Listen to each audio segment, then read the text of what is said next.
بسم الله الرحمن الرحيم. السلام عليكم ورحمة الله وبركاته. kusoo dhawaada mar kale kanaalkeennii Cirataj. muuqaalkeena maanta waxaan kaga hadli doonaa qiso xanuun badan oo ku saabsan caasi waalidiinka. inta aynaan u gelin muuqaalkeena waxaan si sharaf ku dheehan tahay kaaga codsanayaa inaad muuqaalka like noo saarto haddii aad nagu cusub tahay nagu soo biirto.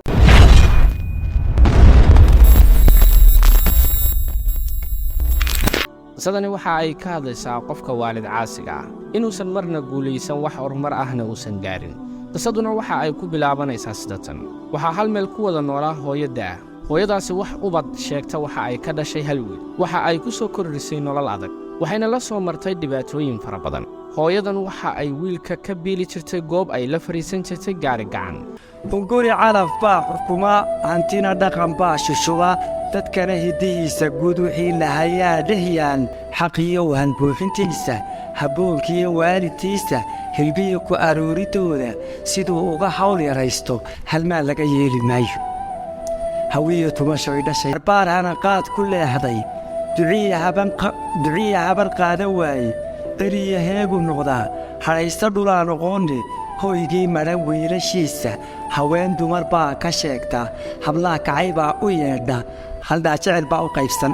waxayna ku dadaashay sidii ay wiilkeeda uga dhigi lahayd mid ay ku nasato. wiilkii waa uu weynaaday, waxa uuna noqday shaqaale banki, waxa uuna qaadan jiray mushahar wanaagsan. waxa uu guursaday gabadh. runtii gabadhaasi ma aysan jeclayn in ay wiilka hooyadii la noolaato. waxa ay ka codsatay in uu hooyadii ka fogeeyo oo ay guri gaara dejiyaan, iyana ay ku noolaadaan guri goonni ah. calooshu intay ku hoysay, hayigu ku baxnaaninaayey, horaadka intaad jaqaysay, naftaydu intay ku haysay, intaad huwanay taftayda, hobayda, intaan dusha kuugu heesay, intaan harad kuugu yeedhay, hawraaraha kugu ammaanay, intaan hubin kuu xambaaray, dartaa u hoggaansanaaday, hadhuubbada aan ku siiyey, habniin adigoo ku diiday, intaan habbo kuu daboolay, hamuuniya gaajo qaatay, adoo haqabeel ku seexday, intaan hurdo kuu ilaaway, ilaashay hareerahaaga hunga ay xusuusinaysa. hayaahidana meel shishaane hilowga nafta aloosan, ay kalgacal bay haya booliyow, hilowga nafta aloosan ka shaahinqanaysa goorba waa qalbigiiye, hanka ay waraysanaya hankii ujeeddada ku dhaliyaadka haweenidaan ku aanweynaa ee aan ku ogoybay waxay weydiinaysa hanka ay waraysanaya talow hebel mee ku foogan mee hebel aniga hirashaa isweynay, higsiga nolosha adkaaday, adduun iyo haybsigiisa hagoolliidaan ku daayey, waxaan ku hagaagi waayey dhankaad ku hagaagsanayde, adoo ka hanweyn xaggayga qofkuugu hanweyn dartiisa ciddaad ku hadlaysay mooyi. runtii wiilkeedu ma uusan garan farxadda uu waalidku ka helay inuu arko ubadkiisa oo ubad kala dhalay, waana xilliga uu ku ildoogsado carruurtiisa. wiilkii waxa uu lacag u diri jiray hooyadii, balse laakiin waxa uu siin jiray lacag aad u yar, halka marwadiisa wax allaale iyo wixii ay ka codsato uu siin jiray. maalin maalmaha ka mid a hooyadii ayaa waxa ay u timi wiilkeedii, waxayna ku tiri erayadan: wiilkaygiiow, hooyo, hadda waxaan noqday qof da'ah, gurigana keligay kuma noolaan karo. waxaan u baahanahay qof i ilaaliya oo i dhowra. adna ubadkaygii baa tahay, adoon waxba isku qaban karin ayaan ku qaban jiray. habeenkii ma seexan jirin ilaa aad adigu seexato, adoon dhirginna anigu wax ma cuni jirin. haddoon da' noqday miyaad idayacaysaa? markaan garabkaaga baahnaa miyaad iga fogaanaysaa? wiilkaygiiow, hooyo ii naxariiso sidaan kuugu naxariisan jiray, ii daryeel sidaan kuu daryeeli jiray. miyaanan hooyadaa ahayn? maanan xaq kugu lahayn? maanan kaa mudnayn inaad i daryeesho? hooyo ii naxariiso. subxaan allah. inaan hadlo maan jeclaysan, bal hadda afeefta inaan hadlo maan jeclaysan, baxanaanana maan hor joogsan, qubsiinana maan ilaawin, hoggeediiyo xaajadayda, dareenka haroosigiisa hugiisa inaan ka qaado hayaan ka fogaaday baa leh. markaan cidla hiil ka waayma naftayda calaanalkeeda waxaan huri waaye sheego ama calaacalkeeda, cidla aan ilaahay igu qaban markaan cid iga hiilisa kawaay anigii aqal madow noqotay, naftayda halaanalkeeda waxaan huri waaye sheego.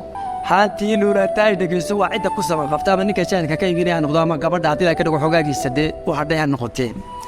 haantii luulaataay dhegayso hoobaanta agtaada taalla, hadhiiradu baadi weeye, hashii korisaa u ciilan, qofaad halab saaridiisa daryeelka horseedadiisa dadaalada heesihiisa habeenna ka seexan weyday ku meel maray heegantaada markuu hagad kuu banneeyo dharaarku haleeli waayo hortaada waxaa yimaada sidaad ugu heenarayde harraadii waa kalkiisa waa xilladaydii aadi guri lacayde hilaac baxayow dhegayso wuxuu isagii u yahay iyadoo harraatan hilaac meel halkaas wacdaa ka ayaana gaari karayn hilaaciyo waa kalkiisa harraadiyo waa kalkiisa hilaac baxayow dhegayso siday tala kaaga hoostay hooyadaa oo hadalladaa kugula hadashay maxaad ugu jawaabi lahayd balse caasi waalidiinka waxa ugu jawaabay aan isla eegno halkii uu u naxariisan lahaa soo dhowayn lahaa xasuusan lahaa sidii ay ugu samirtay dhibkii ay ka soo martay waxa uu ku yidhi wiilkan caasiga ah hooyadii hadalladan hooyo waa runtaa waxaan aad sheegayso oo dhan balse waxaan been ahayn ani hadda buuq uma baahni ani iyo xaaskayguna ma rabno qof saddexaad oo culaysna saara hooyo gurigaaga joog halkaas geerida ku sug 3 maalmood ayaa ka soo wareegtay markuu hadalkaas ku yidhi hooyadii wiilkii caasiga ahaa iyo marwadiisii waxa ay u baxeen safar waxayna ku dhinteen safarkaa labadooduba hooyadaa waxa ay kula soo martay dhib aad u badan